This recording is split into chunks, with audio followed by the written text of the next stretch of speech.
Hello everyone, welcome to Misty Waters. Today I'm going to present you how to play the solo mode of the Misty Waters game.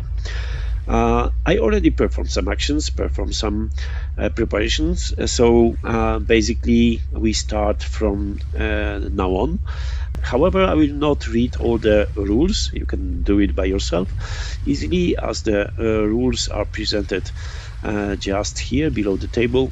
So basically you start exactly with the same set of the items as in the normal competitive game. So 3 silver coins and 1 gold one. So in total it's 8 silver coins, because the gold means 5 silver. And 2 experience tokens. You should remove all these skull rocks which are not needed, not required for the solo game. What is new? Spanish guys are our opponent, which is controlled by automation, and the automation rules are also here as a kind of the cheat sheet or two-pager. So it is good to read the basic rules before you start.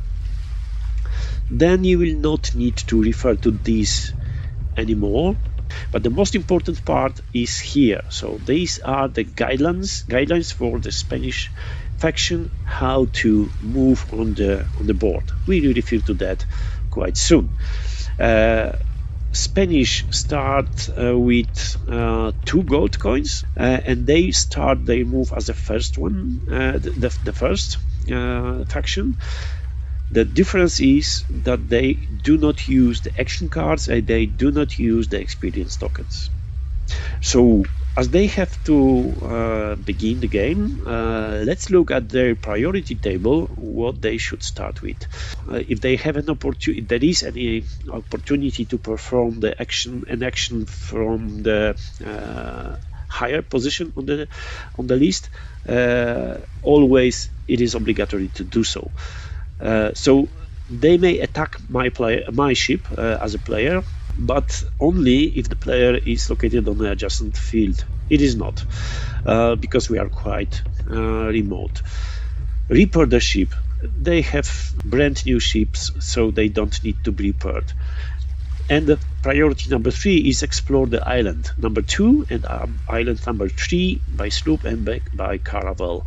So that is something they can do if the islands number 2 and 3 are not fully explored. They are not fully explored, they are not explored at all even.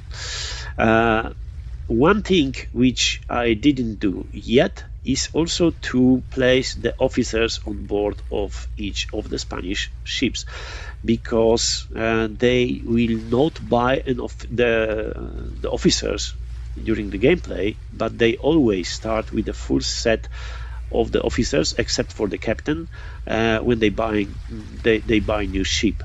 So basically I place the fencing masters on both ships and also the gunners on both of their ships. Caravel should head to island number 3. The number of island is indicated by the dots on the anchorage. So 1, 2, 3, 4. Why 4? Because that's the maximum speed of Caravel, if there is no restriction, no constraints from the weather. But we start from the wind force 5 Beaufort scale, and this wind strength is not affecting the speed of the ship. So the regular speed, maximum speed is 4, and that is how the Caravel is moving. Now it's time for sloop. It's a little bit faster. 1, 2, 3, 4, 5. 1, 2, 3, 4, 5. No, too far. And now the position seems to be quite dangerous, but it is not, as the Spanish guys have an agreement with the pirates, and those pirate ships will not attack them, and they will be not attacked by the Spanish guys. And that is all what they can do. Now it's my turn, and what I can do several things. On the beginning of my turn I have to move all my ships, and then if there is a fight I can attack anyone, and then it's action. phase. So if I perform any action, I cannot go back. I cannot move my ship or fight. So that is why I have to plan my turn in front. That is also a good seamanship practice, I would say. If you think about your move before your turn, it will speed up the whole game. So dilemma is, should I buy an officer? It means to upgrade my ship. It will cause the situation that I will not be able to move. Of course, I can buy officers on the, for example, for the sloop, then Caravel can move. But if I hire the officers for both ships, it will be not possible. And that is my dilemma, because I have 8 silver coins. So for 8, I can buy even 2 officers, because price for the officer, fencer or cannoneer is 3. So I can do that. But also I can equip just 1 ship with the officers, and of course I can skip that and move. And that is what I'm gonna to do. Now I will send to this island sloop, which is faster, 1, 2, 3, 4, 5, and will provide enough separation to not be attacked at the beginning of next turn. So that is the way. That is why I will send my caravel to the next island, 1, 2, 3, 4, and that is end of my move, as I will not attack anyone. I could, of course, I could attack the pirates.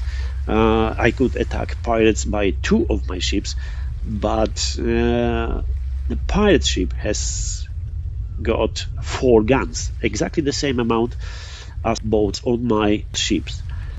Basically, I will not take that risk.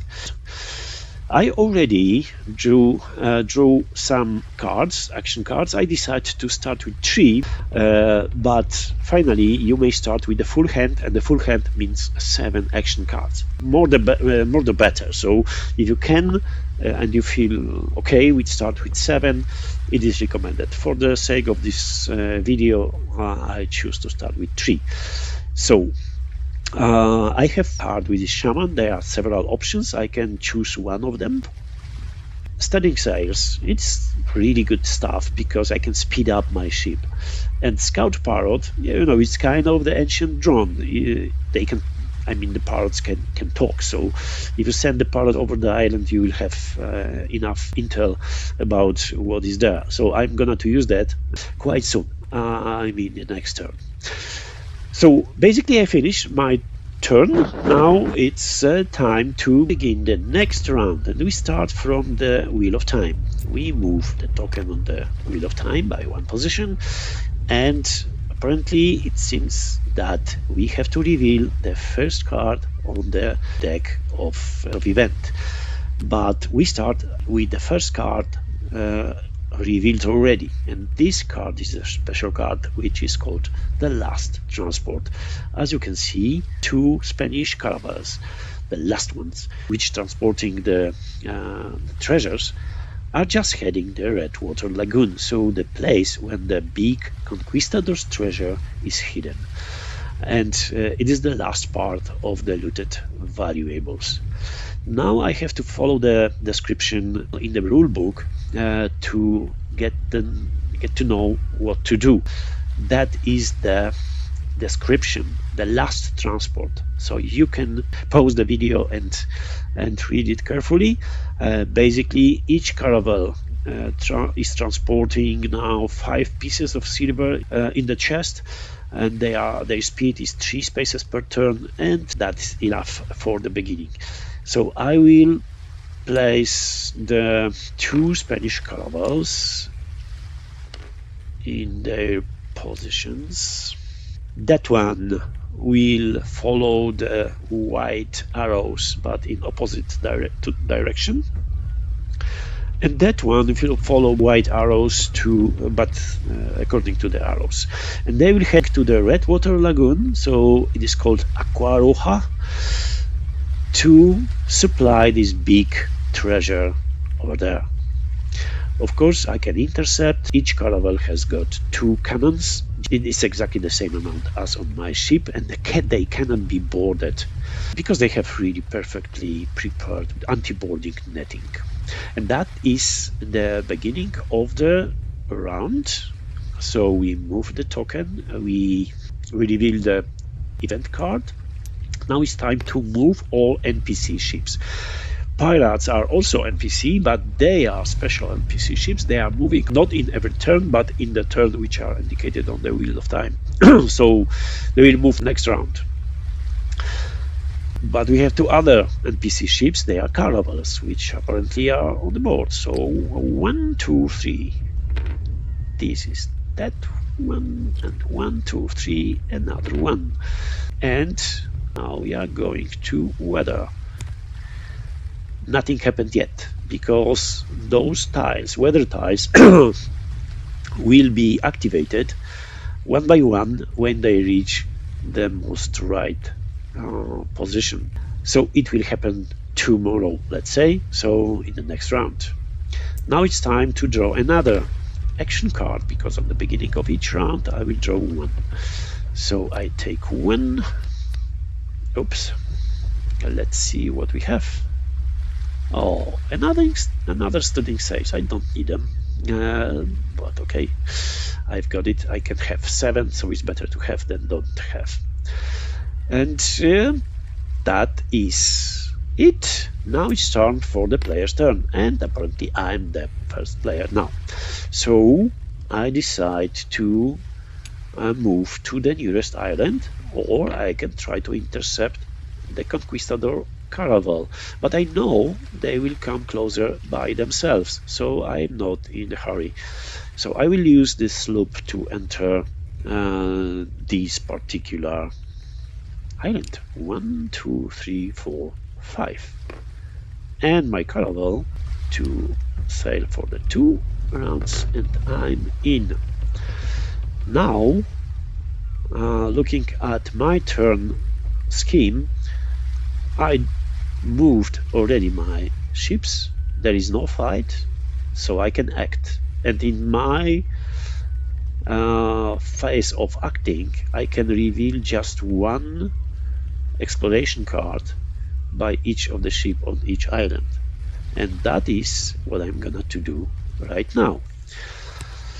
So maybe not. I already mentioned that I have action card which is called Scout Parrot. So I can look at the first undiscovered exploration card on the island where your ship, my ship, anchors. If it doesn't suit me, I can put in the bottom of the pile. Okay, so I will use this card. I will play this card to look at the first one from this stack. Let's check. Oop. It's Traveler, so it is not harmful card, so I will not remove them. I will follow what is written. So we have a Traveler. Traveler, he doesn't ask much, but a place in the cabin and a drop off on the first anchored island. So first, not this one. In return, he offers you precious gains worth 5 pieces of silver. That's a lot.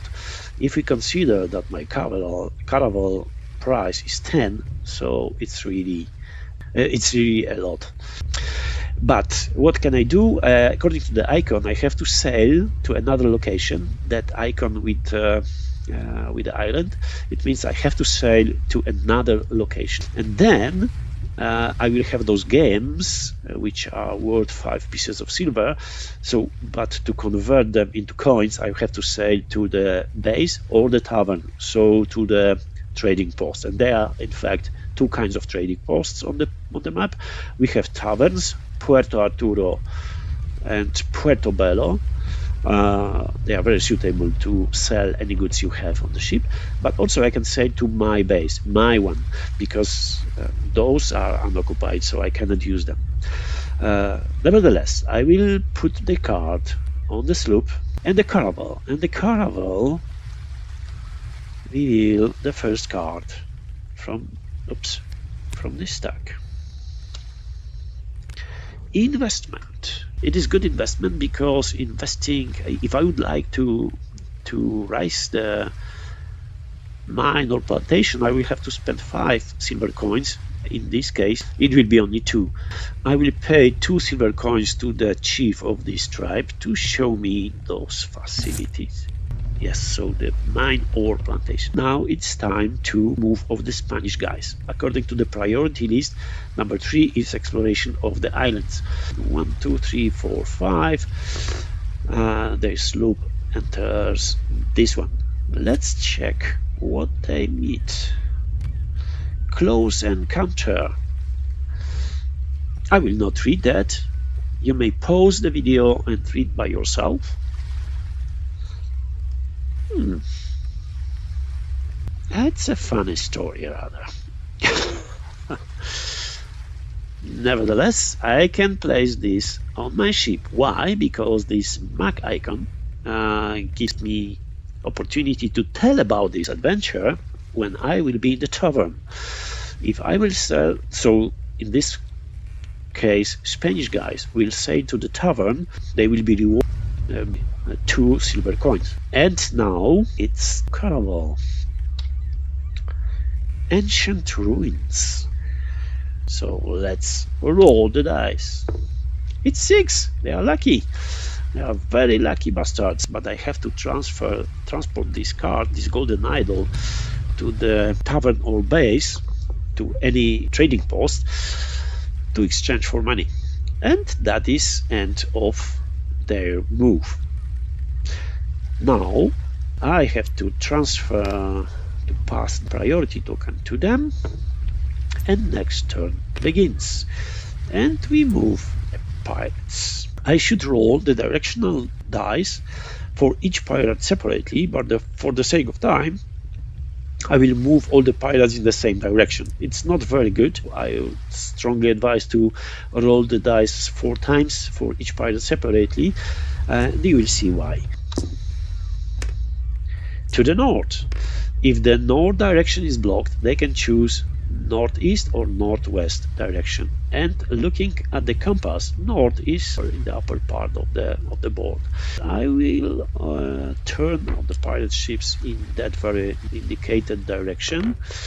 And now I'm gonna to move them one by one. 1, 2, 3. If we play the advanced rules called Hydra, pirates are faster and they can sail 4. So let's do that. And now north is blocked, but one of their mining direction, northeast, is still available. So it was 1, 2, 3, and now they have an opportunity to get back to their primary heading 4. Okay, what about this one? It's just 1, and now northeast, both northeast and northwest are available. In that case, they always choose the right side, their right hand side. So they turn right on the intersection and they continue their move. So it was 1, 2, 3, 4. And this guy has bad luck today, because if they move 1 to the north, now all the directions are blocked because pirates never enter the tavern. So they cannot move neither north nor the northwest and nor the northeast. So they just finished their move right there. That is end of the pirate move. It's time for the rest of NPC moves. 1, 2, 3, and 1, 2, 3. Okay, but then we have to move the weather. And now wind becomes to be stronger, and we have to check in which of the whirlpools there is raft trapped with the castaway on board. Okay, so let's do that. +1. Now all the ships can sail faster than 1 space. And now we have to roll the dice. 3. In the whirlpool number 3, we have to place the raft, and the rafts are here. So I take 1 raft and place in the whirlpool. Number 3 over there. Okay, that is all about the weather. Now I will draw another action card to my hand. Oop. What is that? Quality spyglass. Now it's turn for the Spanish. It's player's turn, and Spanish guys will continue their exploration because they cannot leave. They have some quests to be completed on board of their ships. However, if we look at the priority list, complete the task and quests from the exploration and sea adventure or event cards have priority number 8, so they are obliged to continue exploring the islands, and that is what we are gonna to do in the next part of this video. I hope you found it interesting. Thank you for your attention and see you soon.